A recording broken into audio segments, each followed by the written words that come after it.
সেদিন গিয়েছিলাম আমার ভাগ্নির মেয়ে মানে মৌয়ের মেয়ের অন্নপ্রাশনে, দেবাংশীর অন্নপ্রাশনে। তো ফার্স্টে মেনু কার্ড দিয়ে দিয়েছিল। মেনুতে ছিল ফিশ কাটলেট, স্যালাড কাসুন্দি, গরম ভাত, শাক ভাজা মানে নোটে শাক ভাজা, ছিল নবরত্ন ডাল, আলুর ঝুরি ভাজা, পটল চিংড়ি, পাবদা, সর্ষে পাবদা, আর ছিল খাসির মাংস। আর এখানে দেখো সুজা এসে আমাকে একটা পটলের তরকারি মানে পটল সর্ষে দিয়ে গেছিলো। সেটা হচ্ছে আমাদের নাতনির অন্নপ্রাশনে, যেহেতু আমি দিদা হই আমাকে একটু খাওয়া মানে আমার খাওয়া যেতেই পারে। তো যাই হোক, প্রথমেই চলে আসলো ফিশ কাটলেট, আমরা সবাই বসে পড়েছিলাম। সঙ্গে ছিল স্যালাড কাসুন্দি। আমার কাসুন্দিটা না খুব একটা পছন্দ হয় না, এর বদলে সসটা ঠিক আছে বা মেয়োনিজটাও ঠিক আছে, বাট আমি কাসুন্দি খুব একটা পছন্দ করি না।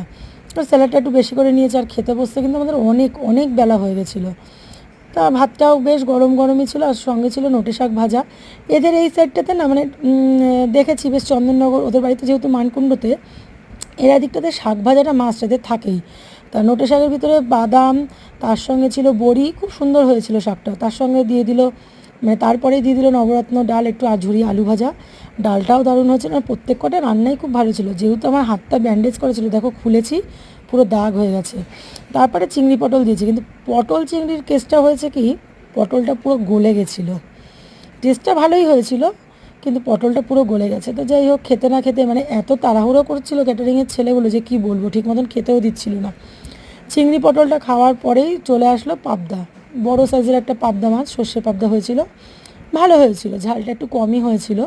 আর তারপরেই চলে এসছে মটন কষা মানে খাসির মাংস। দেখো একদম চর্বি দেখেই একটু নিয়েছিলাম, যেহেতু একটু চর্বি পিসটাই ভালো খাই। জানি এখন অনেকে অনেক কিছু বলবে, কমেন্টস করবে। আর মাংসটা কিন্তু খুব সুন্দর সিদ্ধ হয়েছিল গো, খুব নরম ছিল, নরম তুলতুলে যাকে বলে, ঝরে ঝরে পড়ছে। তা যাই হোক, মাটনটা দিয়ে ভাতটা মাখিয়ে একটু খেয়ে নিলাম। মাটনটা একটু ঝালও কম হয়েছিল, খেতেও দারুণ হয়েছিল। তারপর খেতে খেতেই দিয়ে দিল পাতে পাঁপড় আর চাটনি। আমি তো বেশ পাঁপড়টাকে ভেঙে চাটনির সঙ্গে মাখিয়ে মাখিয়ে খাচ্ছিলাম। তারপরে আসলো মিষ্টি দই, আর ওদের না রসগোল্লা করেনি, করেছিল মালাই চমচম। এটা তো আমার খুব প্রিয়, নিয়েছিলাম 2 পিস।